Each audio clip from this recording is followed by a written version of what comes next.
Bismillah. Bismillahirrahmanirrahim. Assalamualaikum warahmatullahi wabarakatuh.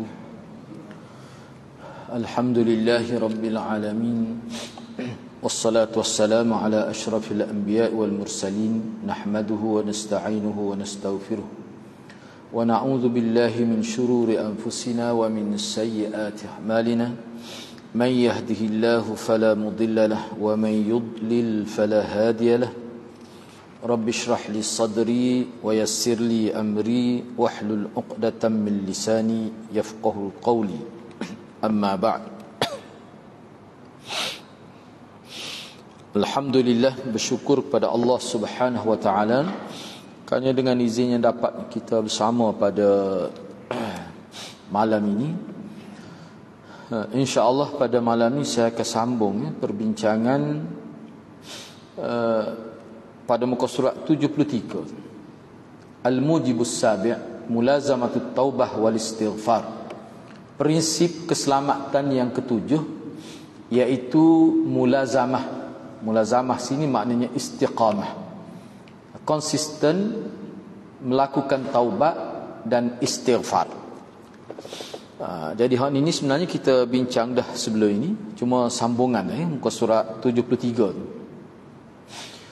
Jadi dalam perbincangan lepas kita berakhir pada satu riwayat, iaitu riwayat daripada Uqbah bin Amir, yang mana beliau menyebutkan bahawa Rasulullah sallallahu alaihi wasallam telah ditanya tentang prinsip keselamatan. Kalau nak selamat di hari akhirat bagaimana? Maka Nabi pun menjawab dengan bersabda, amlik alayka lisanak wal yasa'ka baituk wabki ala khati'atik. 3 poin yang Nabi sebut kalau nak selamat di hari akhirat. Dalam hadis ni lah 3 poin. Hadis lain banyak lagi. Dalam hadis ni Nabi sebut 3 poin. Hal ni kita bincang, ini sebagai nak suruh ingat semula. Yang pertama sekali, kena jaga lidah. Amlik alayka lisanak, mana kamu kawalah lidah kamu. Mana jangan duk kecek kursi. Jadi kecek kursi ni banyaklah, sama ada bercakap sesuatu yang tidak bermanfaat, termasuk mengumpat, fitnah. Dan yang lebih saya tekankan dalam perbincangan lepas, bila sebut lidah dalam konteks kita sekarang ini, dia lebih bersifat komunikasi, proses penyebaran maklumat. Sebab sekarang ini proses penyebaran maklumat dia berlaku bukan melalui ucapan. Ucapan ni ada juga, tetapi dia tidak sebesar penyebaran melalui medsos ni, media sosial ni. Hal tu lebih besar lagi. Jadi maknanya peranan lidah tu sudah diganti dengan media moden pada zaman kita ni. Dan sebenarnya dosa lebih besar dan juga pahala lebih besar. Sebab apa? Sebab kalau yang baik pun dia tersebar dengan lebih luas, maka pahala kita lebih besar. Contoh orang mengajar, boleh hadiah duduk depan ni 10 orang, tapi orang tengok tu lebih ramai lagi. Dan dia boleh rujuk dalam media, boleh kata kalau ada 10 tahun boleh tengok lagi. Tambah-tambah kalau ada pula orang yang dia potong pula tempat-tempat yang penting itu, jadi orang dengar sekejap saja, seminit, tapi manfaatnya besar. Jadi media tu main peranan besar. Tapi asalnya kalau dulu lidah lah. Kalau dulu lidah payah nak mengopak dengan tangan. Payah nak mengopak dengan tangan, tapi lah ni mengopak dengan tangan. Dia ambil telefon, dia guna 2 jari, guru-guru boleh dosa lalu. Mudah. Begitu juga nak dapat pahala sebar maklumat yang baik, satu hadis satu hari. Sekarang mana orang boleh ambil manfaat? Kadang-kadang tak tulis pun sebar viral, dia send saja. Maksudnya dia hantar kepada guru dia. Jadi atas kita. Sebab tu lah ni, kalau nak boleh pahala besar pun zaman kita ni lah. Kalau nak boleh dosa besar pun lebih banyak pun zaman kita juga. Sebab tu Nabi kata kena jaga proses penyebaran maklumat tu, supaya maklumat yang kamu sebarkan biarlah maklumat yang telah dikenal pasti, tepat, benar. Yang kedua, wal yasa'ka baituk, biarlah kamu ni, ana terjemah mafhum ni, hal ni kita huruf panjang dah sebenarnya. Dan biarlah rumah engkau tu kamu rasa senang, sehingga tak mau keluar tu kerana hal-hal penting saja. Sebab di luar rumah ni banyak masalah.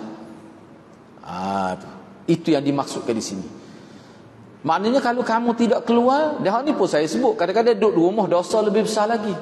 Zaman kita ni sebab apa? Sebab dia hidup di alam maya. Dia hidup dengan kita kata smartphone ni, dia hidup dengan internet.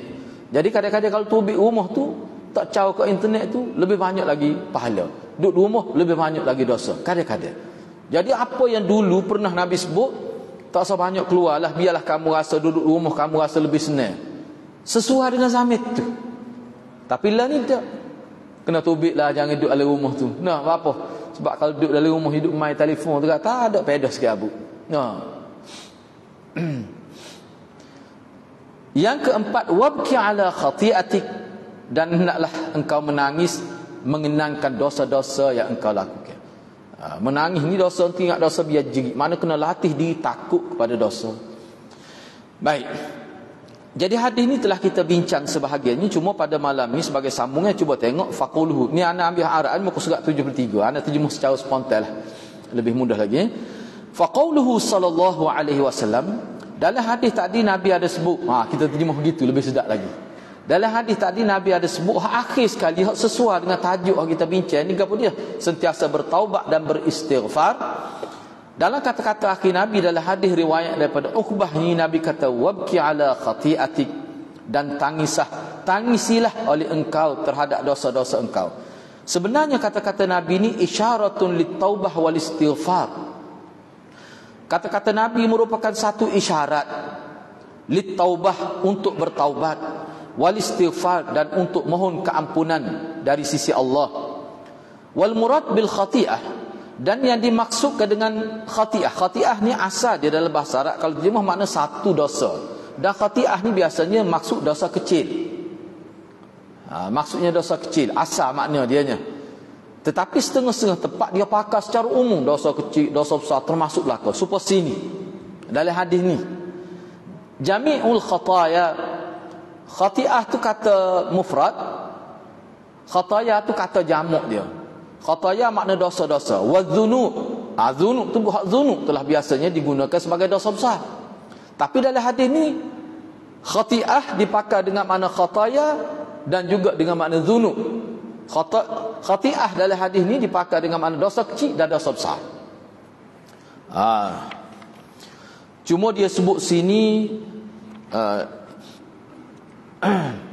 jadi setiap taqa'u minal insan tu maknanya dosa-dosa, sama ada dosa kecil ke dosa besar, allati taqa'u minal insan, yang berlaku daripada manusia. Kita semua ni hadirat semua buat dosa. Tak ada seorang. Sebab kita ni tidak maksum. Sebab tu ana biasa sebut secara gurat lah. Kalau ada orang kata, dia kata hamba ni tak ada ingat buat dosa. Hamba rasa hamba tak pernah buat dosa. Tak usah buat natu lah orang tu. Kalau dia kecek gitu. Ada putus orang tu. Dia tak boleh pergi lah. Tak mesti ada buat dosa. Sebab tu kita nak bincang lepas ni. Dan saya ada tulis satu nota penting berkait dengan ni. Tak usah royak lah. Fungsi taubat dan istighfar dalam konteks kita selain Nabi dan Rasul ni, dia ada makna khusus. Baik, selepas ni anak sebut. Baik, tak apalah. Dan kalimah mufrad apabila diidafakkan kepada, apabila diidafak dia memberi makna umum. Ni kaedah dalam bahasa Arab. Baik, cuba tengok. Biarlah tak ngaji Arab pun dah dia buat sini anak sebutlah. Baik, cuba perhati semula. Wabki ala khati'atik. Terjemah dia nya, dan tangisilah oleh engkau terhadap dosa-dosa engkau. Tak kira kecil, tak kira besar. Apa terjemah dosa-dosa? Sedangkan khati'ah ni satu dosa. Kalau anda bueka contoh, hak mana ada kita. Wabki ala khati'atin. Kita bueka, dia jadi makna lain. Tangislah oleh engkau terhadap satu dosa. Dia jadi makna begitu. Tapi bila kita gandingkan, kita idafakkan dengan ka, harf apa ni, dhamir khitab. Bubuh ka tu dia jadi makna umum. Dia jadi gini terjemah dia. Tangisilah oleh engkau terhadap dosa-dosa engkau. Dia jadi gitu. Apa jadi gitu tu? Sebab khati'ah ni diidafakkan kepada dhamir ka tu. Lepas tu kalau nak ayat dhamir pula gapo dia sini panjang cerita lah hadirat. Kalau mengaji dia boleh nampak lah. Baik.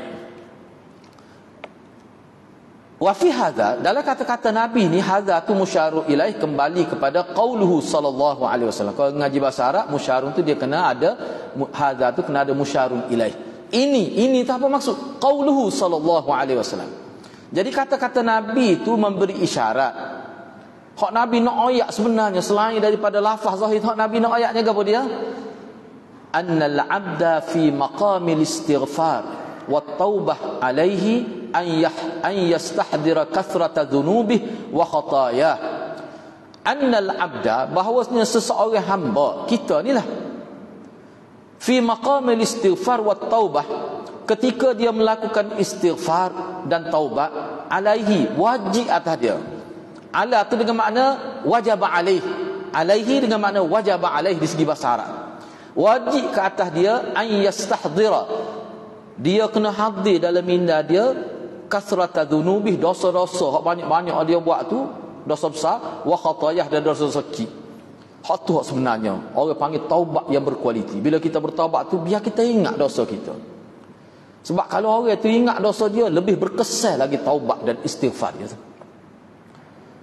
Ya Allah, ampunlah dosa aku. Kita pun teringat buat deraka pada ibu bapa, teringat tak hormat pada guru, menyakiti jiran, tidak berakhlak dengan baik dengan isteri. Mari teringat dalam kepala, hak tu lebih baik. Walaupun ulama kata tidak wajib. Jadi alaihi di sini wajib dengan erti mesti, bukan wajib dosa dah. Tu. Kalau boleh ingat gitu, hak tu lah memberi kesan besar. Maka minha fil khafa, tak kiralah dosa itu dosa buat sembunyi-sembunyi kah, awil alan, ataupun dosa yang dibuat secara terang-terangan, tak kiralah. Wa maka minha qadiman aw hadis, tak kiralah dosa tu dosa qadim, dosa lama kah, aw hadisan, ataupun dosa baru, tak kira.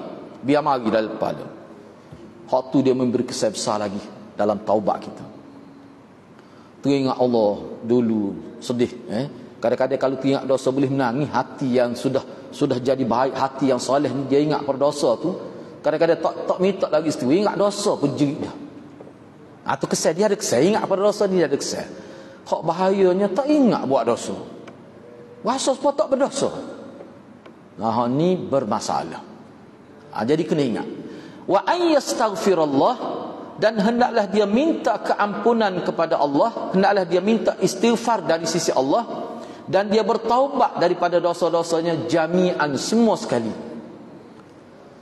Lianalan najah wal fawzal kabir, dengan tujuan supaya dia boleh mencapai kejayaan dan keselamatan yang besar di hari akhirat. Selamat dunia kecil ya, selamat akhirat tu lebih besar lagi. Itu maksud dia. Boleh faham kan? Okey, baca dulu pada anak buat huraian. Sebabnya gini, supaya kita ni boleh bezakan taubat dengan istighfar. Dia ada beza. Beristighfarlah dan bertaubat, ataupun bertaubatlah dan beristighfarlah. Dia ada beza, dia tidak sama tu. Selepas ni anak penjelaskan. Kita baca dulu.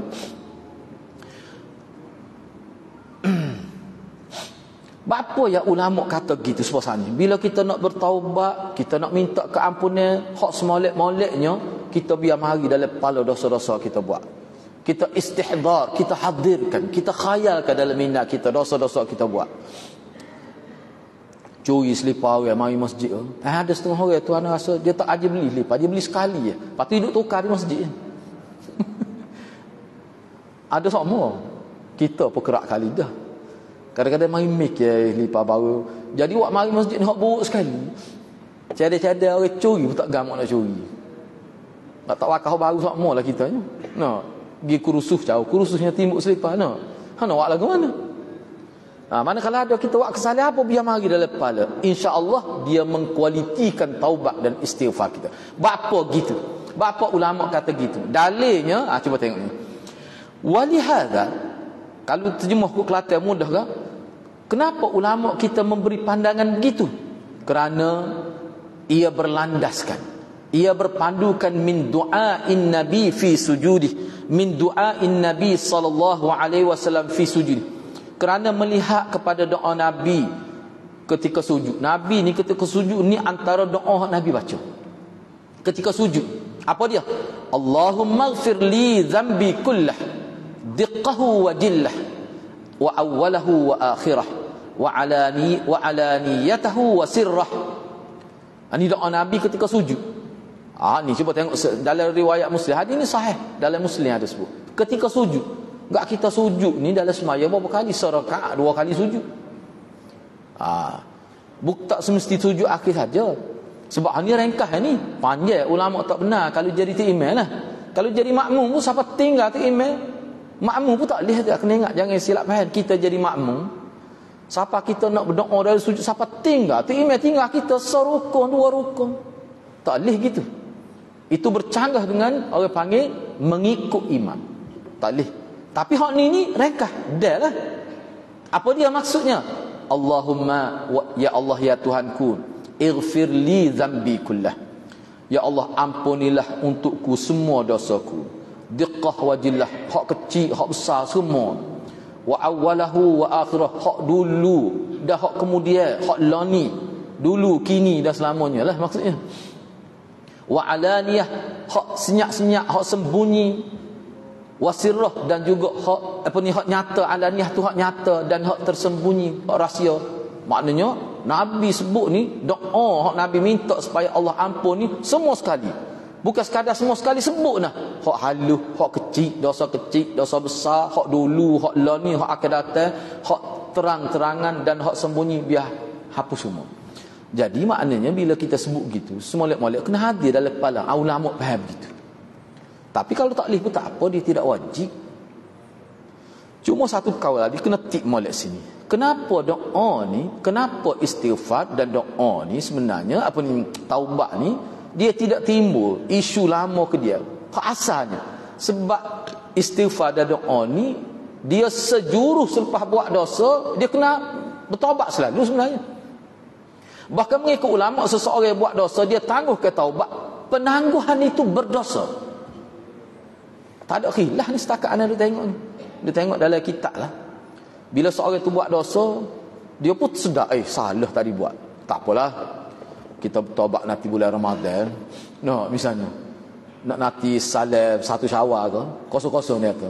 Dia ingat pemain bola. No. Kosong-kosong dia tu. Tu tak kena. Dia taubat istighfar daripada kesalahan ni. Bila buat salah tu teringat, sedar. Selalu dia tak boleh tangguh. Kalau tangguh, tempoh penangguhan itu adalah merupakan dosa. Boleh katakan tak ada khilaf ulama setakat ana duk bacalah. Wallahu a'lam lah. Ya.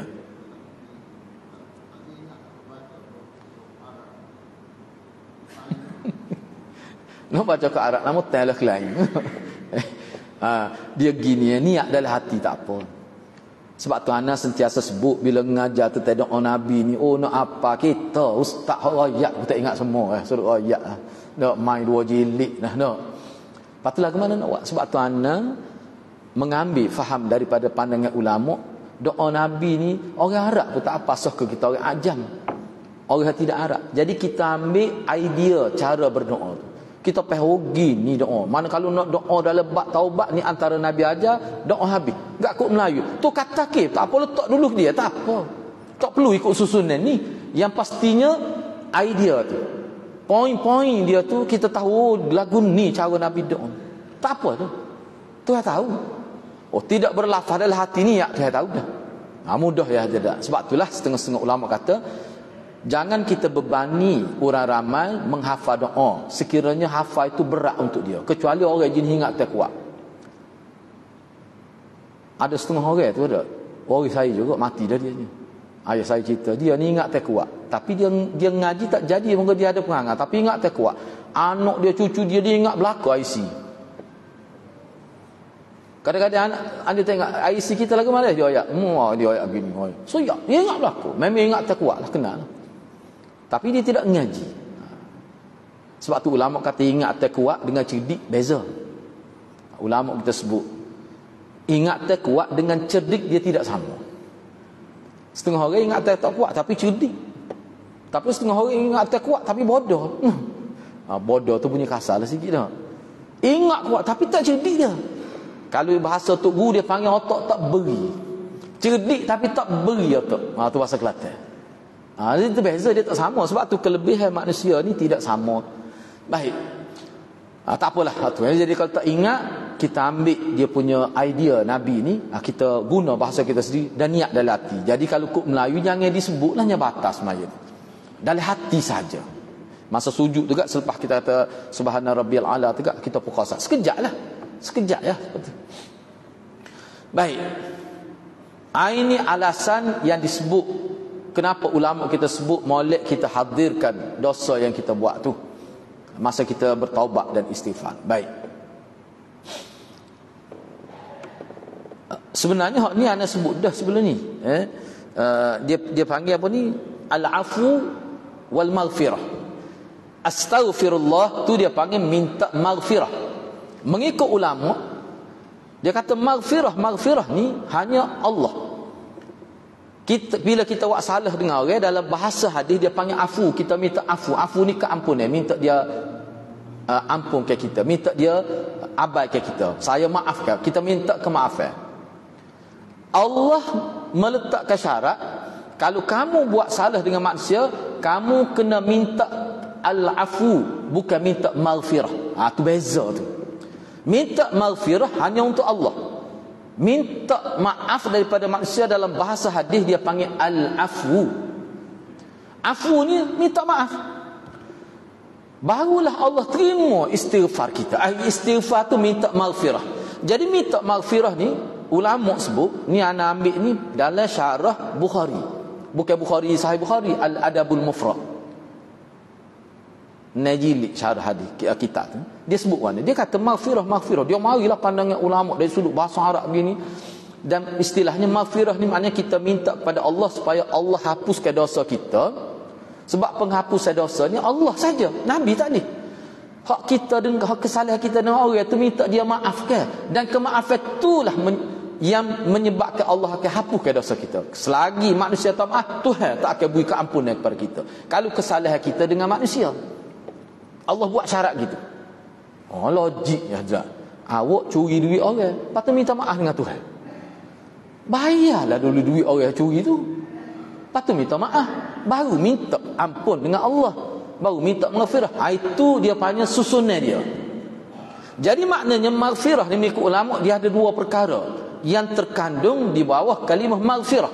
Yang pertama penghapusan dosa, dan Allah tutup dosa tu orang tak tahu.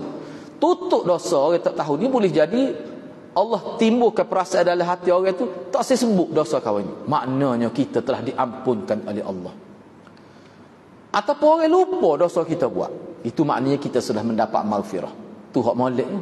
Hak tu kita nak, sebab tu kita kena istighfar. Istighfar ni hadirat minta supaya Allah hapuskan dosa. Tak ada dalam buku kira-kira kita tu. Buku amalan kita tak ada dosa tu, Allah hapus. Tidak akan dibicara di mahkamah Allah. Lepas tu biar orang tak kecek dah dosa tu. Tuan, cuba bayangkan tu dah.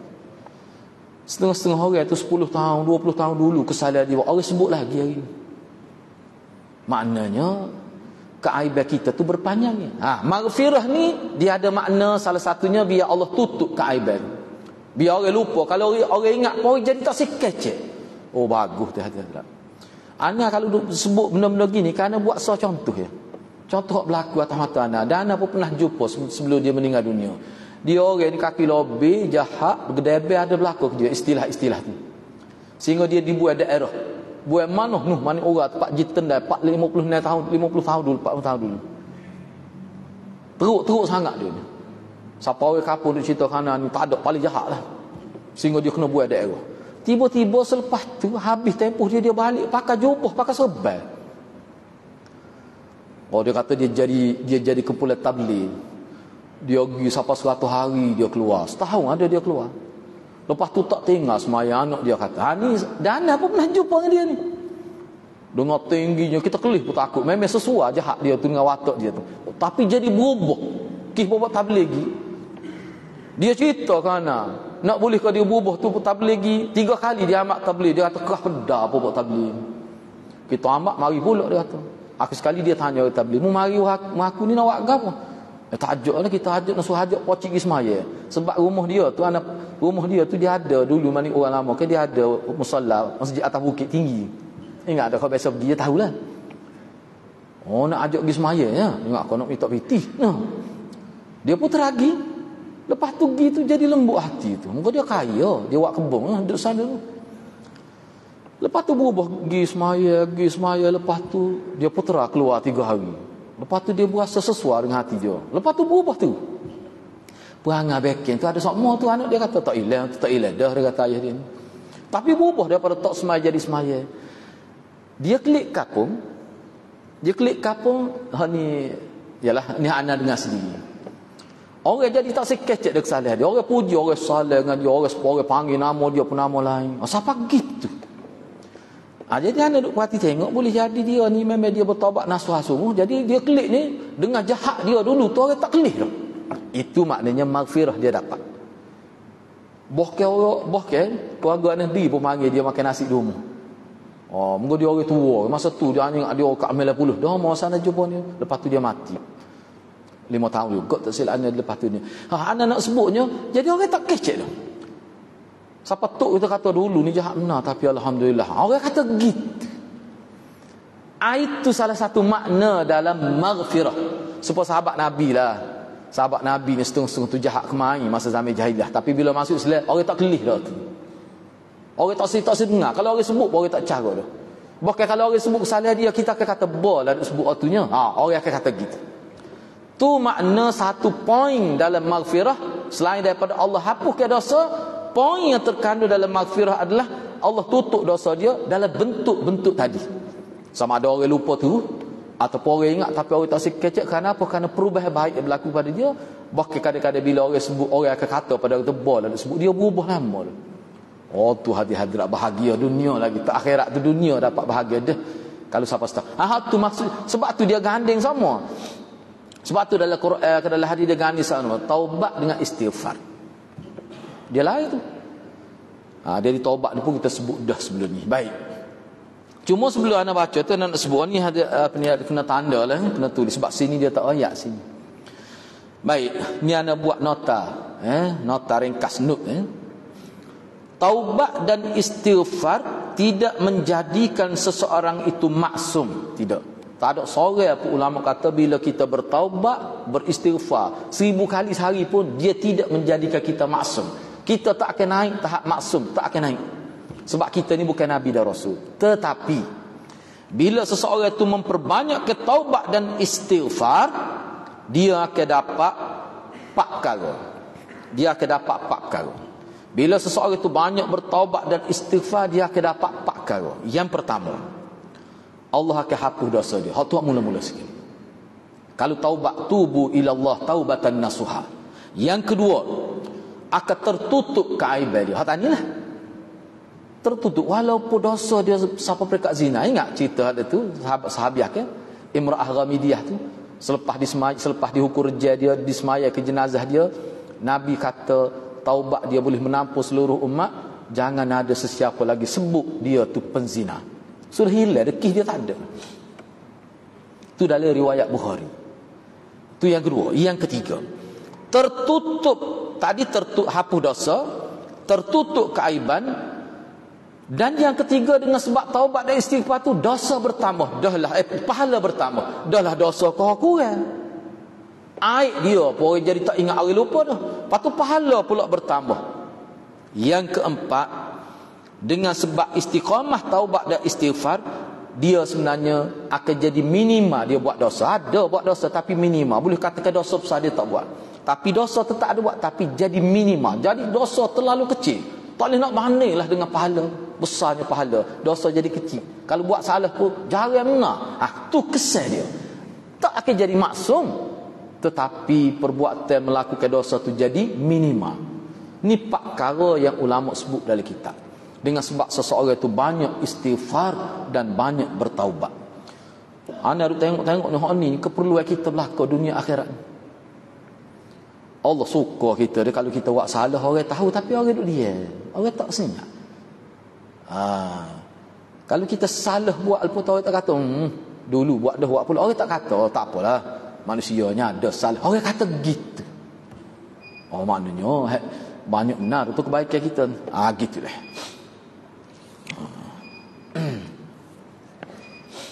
Baik, ana ambil sikit lagi. Fa idza taba al-'abdu ila rabbih taubatan shadiqah Dan apabila seseorang bertaubat kepada Tuhannya dengan taubat yang ikhlas, yang jujur, shadiqah itu mana yang jujur. Taubat bukan taubat main-main. Tidak taubat nifak dak.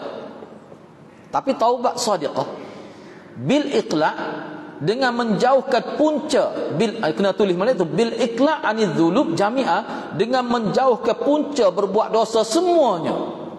Maknanya orang sifat orang bertaubat dengan taubat sengati ni, dia cari apa aku buat dosa ni, dia akan cari. Tu sifat orang bertaubat hak sengati. Dan bila dia jumpa sebab tu, dia akan menjauhi sebab tu. Itu dia panggil al-iqla'. Ni rukun taubat. Salah satu rukun taubat al-iqla' anil dzunub jami'ah. Dia cari punca buat dosa dan dia akan jauhi. Kalau sebelum ni dia tak semaya ngai, dia patuh habis batai kain dia tu. Dia kata acul bu. Kihnatan ni lah dia kata aku jadi tak semaya. Nah. Tapi orang lain ngai pun maya tak batas tu. Nah. Kalau tak gitu. Misalnya dia ni tak main syah cak kali mana dah. Hidup main badminton tu. Dia bakar hancur raket tu dak misalnya dak. Tidak suruh bakar. Wi kanap tak apa tu. Nah. Punca tu dia panggil al-iqla' anil dzunub jami'ah. Cari punca dosa dan menjauhi dosa tu semua sekali. Ni orang panggil rukun taubat lah ni. Yang kedua, ni rukun taubat yang kedua lagi. An-nadam ala fi'liha, dia menyesal terhadap perbuatan dosa, timbul penyesalan secara sadiqah, secara benar, bukan munafik, tidak. Yang ketiga, wal azm ala adamil audah ila, dan dia nekat tidak akan mengulangi lagi kesalahan yang sama. Tu orang panggil 3 rukun taubat. Ni rukun taubat ni. Baik. Wa aktsar minal istighfar lillah. Wa aktsir, dan dia memperbanyakkan istighfar pada dahlah taubat tadi, dia memenuhi rukun taubat, dia minta semua astagfirullah. Jadi sebenarnya minta gapo tu? Taubat habis dah. Sudah menepati dah syarat rukun taubat. Istighfar ni minta Tuhan tu seolah dia kata gini.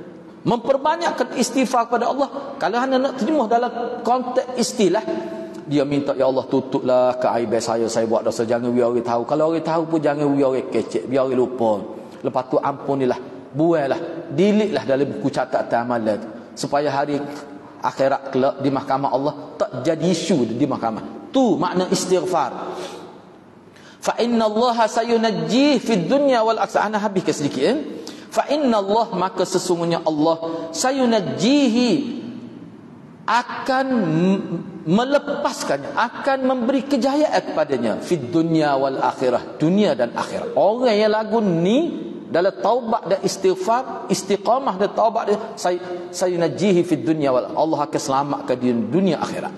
Seperti mana Allah berfirman, wa ma kana Allahu liyu'adzibahum wa anta fihim wa ma kana Allahu mu'adzibahum wa hum yastaghfirun. Suratul Anfal ayat 33. Dan sekali-kali ni ana terjemah mafhum wa ma kana Allah. Dia kalau ganji bahasa Arab, bila ada kana dia mesti ada makna tegas bahasa tu. Itu kaedah dia.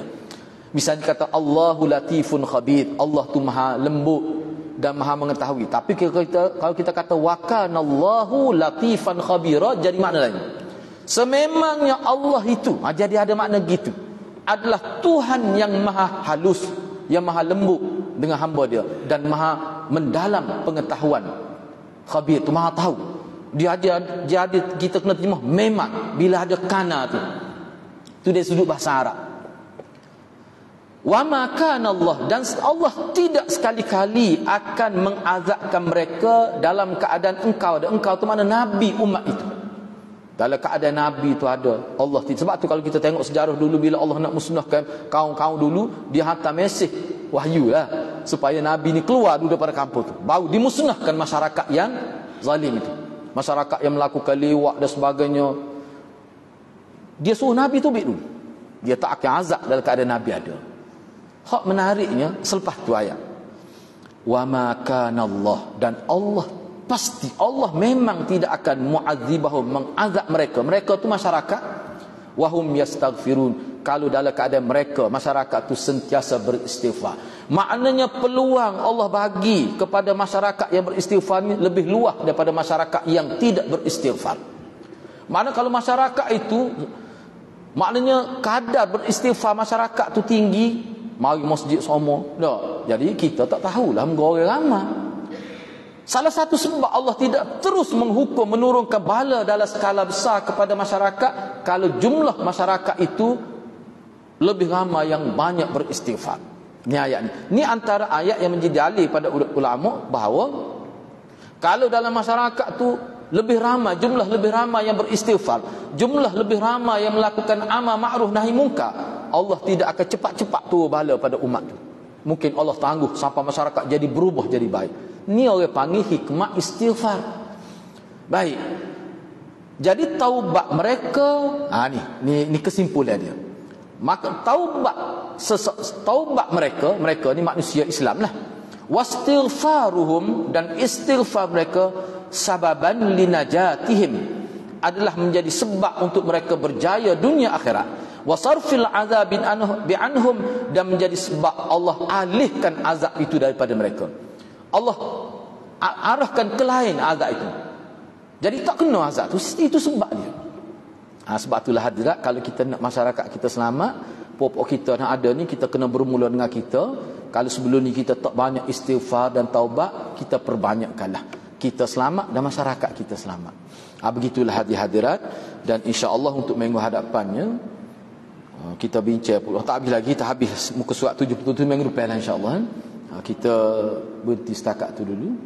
Kau ada soalan nak tanya? Ada? Tak ada. Kalau tak ada apa-apa soalan, kita tangguh setakat itulah dulu. Mudah-mudahan Allah berkati kita semua. Aqulu qouli hadza wa astaghfirullahal azim li wa lakum. Wassalamualaikum warahmatullahi wabarakatuh.